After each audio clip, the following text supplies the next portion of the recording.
It was never about her. That's the part you missed. You thought the heartbreak came from her silence, from the way she pulled back, changed, walked away. But the collapse didn't start there. It started the moment you made her your reason.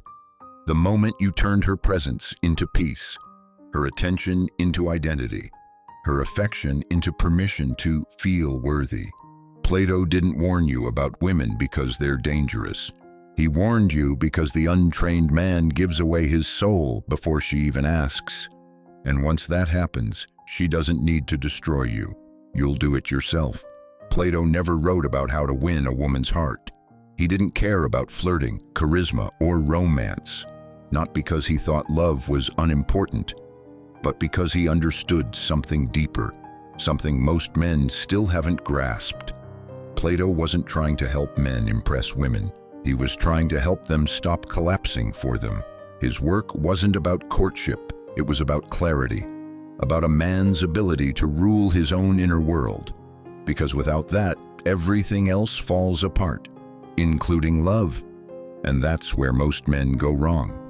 They spend years learning how to lift, how to earn, how to speak with confidence, but almost no time learning how to sit with their own mind, how to hold tension without reacting, how to feel desire without becoming enslaved to it. Plato understood this danger. He described the human soul as a chariot, pulled by two horses, one noble, one wild. The noble horse longs for truth, discipline, and inner order. The wild horse craves beauty, attention, validation. And you're the driver caught between them. But most men never learn to steer, so they let the wild horse drag them. They chase what feels good. They mistake attraction for meaning. They let a woman's gaze rewire their self-worth. And when that connection begins to slip, when she grows cold or distant or simply stops trying, the man unravels. Not because she changed, but because you never learned how to stay centered without her. That's what Plato was warning against. Not women, but the man who confuses affection with foundation. Because the moment you make her your stability, you've already lost it. You tell yourself it's love. You talk about her laugh, her eyes, the way she made you feel seen, like someone finally understood you without you having to explain yourself. But if you look closer, it wasn't her you fell for. It was the idea of her, and that idea came from you. This is what Plato warned us about. Not women, but illusion. Not deception from others, but deception that grows silently within. The kind that looks like devotion, but is really a projection. You see a beautiful face, and your loneliness gives it meaning. She gives you attention, and your craving calls it destiny. She pulls away, and your insecurity turns it into tragedy. But none of that is her. It's the version of her you built in your mind. Plato's allegory of the cave is often taught as a metaphor for society and truth, but it's more intimate than that. The cave is your own perception. The shadows on the wall, they're your fantasies, your assumptions, your beliefs you never stopped to question. And when you've never been taught how to examine yourself, how to sit with discomfort, how to separate need from truth, you confuse what you feel with what is real. This is how she becomes your meaning. You don't see her as a person. You see her as a mirror for everything you haven't resolved. Your need to be chosen, your fear of being alone, your belief that you are only worthy if someone else says so. That's not love. That's hunger in disguise. And the longer you chase that illusion, the more power it gains. You'll ignore red flags. You'll rewrite history. You'll stay in relationships that make you small because some part of you still believes that pain is the price of connection, but it's not. It's the cost of chasing something that never existed outside your own longing. You weren't in love with her. You were in love with the part of yourself you hoped she would heal. And until you face that, until you learn to hold that hunger without outsourcing it, you'll keep falling. Not for her, but for the story you wrote about her. That's the real trap. And Plato saw it centuries ago. It doesn't happen all at once. The fall isn't dramatic at first. It's quiet, incremental, so subtle you don't even realize it's happening until you've already disappeared. It starts with small things. You hold back your truth to keep the peace. You downplay your purpose so she feels more secure. You ignore your gut because you're afraid of seeming difficult, distant, or too much. You tell yourself it's love, that this is what partnership requires, that compromise is maturity. But what you're really doing, if you're honest, is negotiating with your own soul.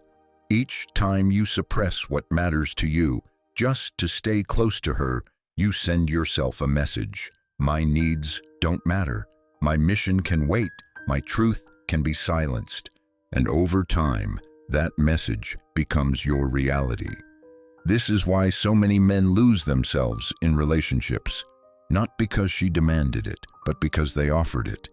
Because they thought if they just bent a little more, gave a little extra, stayed a little quieter, she'd finally choose them the way they want to be chosen. But here's the truth most never admit. She doesn't need to manipulate you.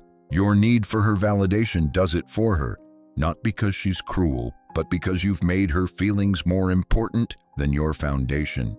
Plato warned about this, not in the language of romance, but in the collapse of the soul. He said when a man allows appetite to rule over reason, when he lets craving outrun clarity, he's no longer free. He becomes, in his words, the most miserable of all.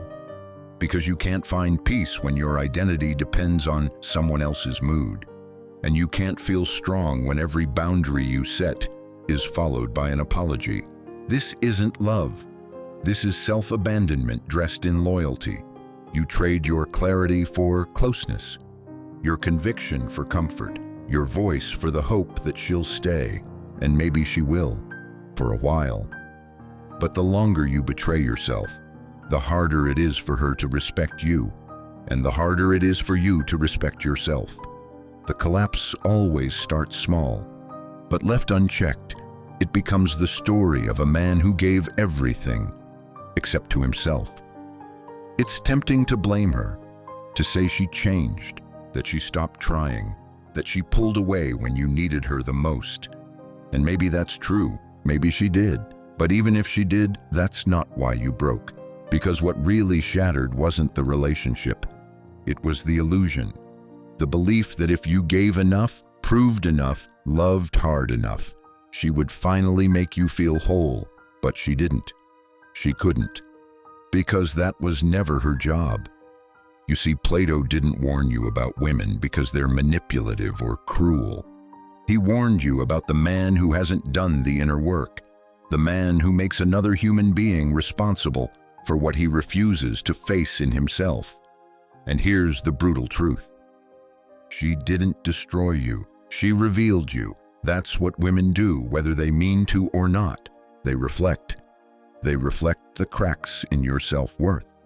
The parts of you that are still waiting to be validated. The parts of you that need to be needed to feel like you matter. You call her confusing, but maybe she's just mirroring your inconsistency. You call her distant, but maybe she's showing you how far you've drifted from yourself. This is the real test. Not whether she chooses you, but whether you've chosen you. When you haven't, you'll interpret every cold glance, every silence, every moment of detachment as a personal failure. Not because it is, but because your peace was never rooted in your own spine. It was hanging on hers. And the moment she pulls back, everything inside you collapses. Not because she let go, but because you were never standing on solid ground to begin with. She was never the enemy. She was the mirror, and you just weren't ready to look. Real power doesn't look like control. It doesn't shout. It doesn't beg. It doesn't twist itself into something more lovable. Real power is quiet, composed, rooted. Plato understood this.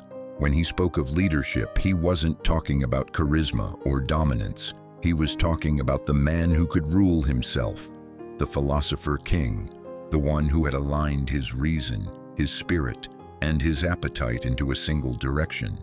not because he had no desire, but because desire no longer ran the show. That's the man who is dangerous in the right way, not because he threatens anyone, but because he can't be manipulated, not by flattery, not by silence, not by beauty or blame. His center is internal, and that's what most men lack when they collapse for love: a center.